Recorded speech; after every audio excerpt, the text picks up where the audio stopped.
자, 이게, 교재 한번 보시면, 교재 보시면,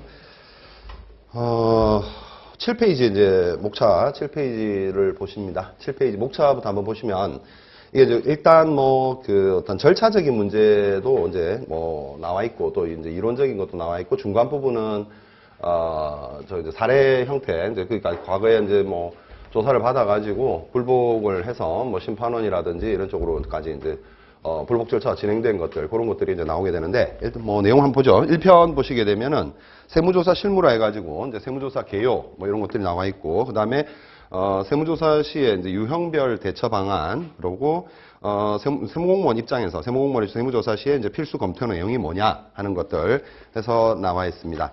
자, 다음 페이지 가보시게 되면 이제 세무조사 시 행동 준칙, 뭐 준칙이라고까지 할 건 없습니다만은 뭐 어떤 요령이다 이렇게 이해를 해주시면 되겠습니다. 제5장에 가시면은 재무제표상 체크리스트, 그리고 참고 서류, 이런 것들, 손익계산서라든지 재무상태표, 그리고 부가가치세 신고 경정사항, 이런 것까지 이제 연계해서 검토를 하셔야 된다. 자, 오른쪽으로 오셔가지고 9페이지에 보면은 세무조사 시의 업종별 대처 방안에서 뭐 이제 뭐 여러 가지 업종 요즘에는 많겠지만은 일단 제조업이라든지 도소매업, 그다음에 음식, 숙박, 그다음에 건설, 뭐 이런 쪽이 이제 대표적이니까 뭐 그런 것만 좀 정리를 해놨습니다. 그다음에 뭐 세무조사 예방법, 뭐 예방법이라는 것은 뭐 기본적으로 신고를 철저히 하면 되겠죠. 신고를 철저히 하면 되겠지만은 나중에 이제 그 내용에 들어가서 말씀을 드리겠죠. 그러나 법인들 같은 경우에는 뭐 규모가 일정 규모 이상이 되는 법인들은 정기조사 꼭 문제 신고가 아무리 잘 됐어도 또 정기조사라는 게 주기적으로 돌아오기 때문에 뭐 신고가 잘 됐다 안 됐다 여부하고 상관없이 조사를 받는 경우도 있고, 또 정기조사가 아닌 경우는 이제 뭐 문제 신고 내용에 큰 뭐 하자가 있어가지고 조사를 받는 그런 경우들이 있습니다. 그 다음에 이제 세무조사 예방법에 보시게 되면은 이제 5번째 보시니까 조세 전문가와 지속적 커뮤니케이션 이렇게 돼 있는데, 실제 이제 그 세무조사를 받기 전도 그렇고, 세무조사를 받을 때도 그렇고, 회사에서 이제 나름대로 뭐 또 나쁘게 얘기하면 오기인데, 오기를 부려서 될 일은 아니고, 전문가하고 충분히 커뮤니케이션을 통해서 그 법률적으로 대응할 수 있는 방법을 찾으시는 게 현명한 방법입니다.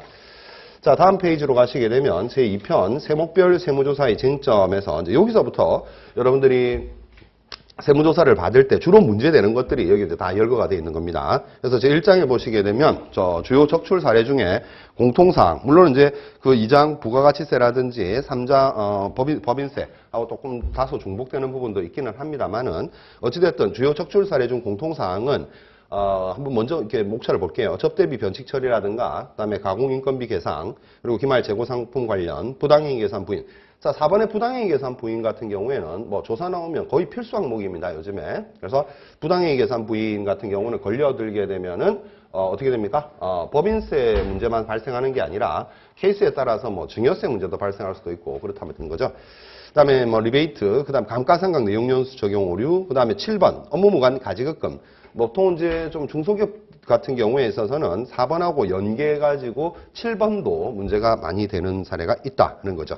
그 다음에 8번에 보시게 되면 대손금 부당 처리다 이렇게 되어 있는데, 대손금 부당 처리 같은 경우는 요즘에 이제 그 어떤 경제 상황이 별로 좋지 않다 보니까 채권 회수가 안 되는 경우가 많이 있습니다. 그러면 뭐 채권 회수가 안 된다 해가지고 무조건적으로 대손 처리가 가능하냐? 이제 법인세나 소득세 측면에서 대손 처리가 가능하냐? 꼭 그렇지는 않죠. 그래서 기본적으로 법인세, 부가가치세, 소득세에서 열거하고 있는 대손 사유에 적합해야 되고, 대손 사유에 있어서 가장 이제 우리가 확정적으로 기억을 해야 될 것은 회수 불능으로 확정된 채권에 한해서 대손 처리가 가능한 거죠. 근데 단순하게 뭐 회수가 어렵다, 또 뭐 연락이 안 된다, 뭐 이런 식으로 해서 대손 처리를 한 거, 물론 이제 회사 입장에서는 다소 억울한 측면이 있겠습니다만은 대손을 함부로 이제 대손 사유에 부합하지도 않는데 처리하는 거, 이런 것들 문제가 되는 거고, 그 다음에 이제 증빙불비, 뭐 이런 것들은 가산세 문제도 있고 하기 때문에 조심하셔야 되겠고, 그 다음에 판매 장려금, 무자료 매출, 수익 금액 누락. 그래서 이 매출 누락 같은 경우에 이제 뭐 고의적으로 요즘에는 매출 누락을 하는 기업들은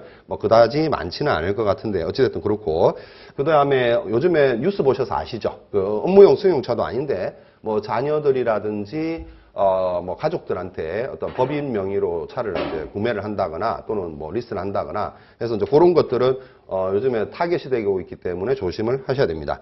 그 나머지는 뭐 그렇게 보실 거 없고, 그 다음에 부가가치세 조사 가시게 되면 오른쪽에 11페이지에 보시죠. 11페이지에 보시면은 부가가치세 세무조사 주요 쟁점 이렇게 되어 있는데, 보통은 이제 그 요즘에 세무조사를 나오게 되면 통합조사를 한단 말이죠. 법인세 통합조사, 그다음에 뭐 개인사업자 통합조사, 뭐 이렇게 조사를 진행을 하는데, 항상 그 세무조사의 출발점은 뭐 어디겠습니까? 부가가치세라는 거죠. 부가가치세. 자, 부가가치세가 세무조사의 출발점이 되는 이유가, 일단 여기서 첫 번째 나와 있는 공급시기 문제가 있죠. 공급시기가 이제 법인세하고 연관을 한다면은 뭐가 이제 연관이 되겠습니까? 손익의 기속 시기하고 이제 관련이 되겠죠? 공급 시기가. 그래서 공급 시기 같은 경우에는, 최근에 이제 우리가 보면은 2019년 2월 12일 날, 시행령이 개정이 되면서 그 매입세 공제를 해주는 게 다소 완화됐단 말이죠. 전반적으로 다소 이제 완화됐는데, 뭐 예전에는 반드시 동일 과세 기간 내에 매입세금 계산서를 수취해야 매입세 공제가 가능했다면,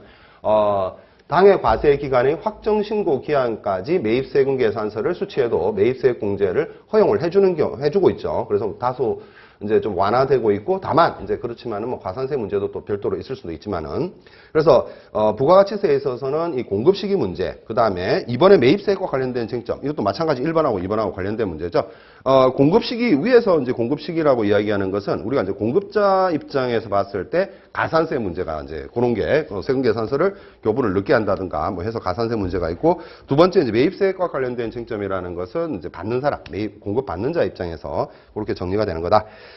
자, 그 다음에 전자세금 계산서 관련 가산세가 있고, 상대적으로 이제 4번 같은 경우 사실과 다른 세금 계산서가 있는데, 이 사실과 다른 세금 계산서라는 것은 통상 이제 위장 세금 계산서하고 가공 세금 계산서를 이야기하는 거죠. 뭐 기업들이 다 그렇지는 않지만 이게 이제 실제 거래를 하면서도 약간 세금 계산서를 업해서 끊는다거나, 또는 상대방이 요구해서 업된 올려가지고 실제 거래가 뭐 1억이라면은 뭐 1억 3천을 끊는다거나 뭐 이런 식으로 해서 교부하는 경우가 종종 있는데, 그 나머지 3천 부분도 실제로 이제 사실과 다른 세금 계산서가 되는 겁니다. 근데 그게 이제 금액이 좀 크다 보면, 규모가 크다 보면, 그런 어떤 사실과 다른 세금 계산서를 교부하거나 수취한 금액이 크다 보면 조세범으로 이렇게 해서 조세범칙조사로 넘어가도록 하고 있습니다. 그래서 조세범칙조사를 받게 되면 뭐 기본적으로 이제 조사 종결 후에 통고 처분이라는 세무서장이 내리는 어떤 벌금이라 이렇게 생각하시면 됩니다. 그래서 그 통고 처분 금액을 지정된 날짜까지 납부하지 않게 되면 자동적으로 이제 이제 경찰 조사로 넘어갑니다. 그리고 경찰에서는 당연히 이제 조사 끝나고 나면은 뭐 기소 의견이라는 것으로 해서 검찰로 또 넘어가게 되겠죠. 그래서 요즘에는 금액이 뭐 아주 크지 않더라도 기본적으로 조세 범칙 혐의, 조세 범칙 행위에 해당이 되면은 그런 식으로 절차가 진행이 되니까 사실과 다른 세금 계산서를 교부하거나 수취하는 행위에는 조심을 하셔야 된다. 자, 그 다음에 세 번째는 이제 법인세 조사입니다. 이제 법인세 조사를 받을 때 조금 전에 이제 그 말씀을 살짝 드렸지만은, 우리가 신고를 아무리 철저하게 잘 이행을 한다 손 치더라도 정기적으로 이제 5년 차가 되는 해에 세무조사를 받는 경우도 있고, 그렇지 않고 이제 또 비정기 조사라고 하는데, 비정기 조사 뭐 같은 경우 뭐 비정기 조사, 특별조사 뭐 이런 여러 표현을 쓰고 있는데, 비정기 조사의 경우에 있어서는 어떤 법인세 신고 내용에 있어서 중대한 혐의가 있을 때 그때 세무조사를 하게 되는데, 그러면 어떻게 비정기 조사라든지 뭐 정기 조사는 빼놓고 비정기 조사를 받는 케이스가 어떤 거냐?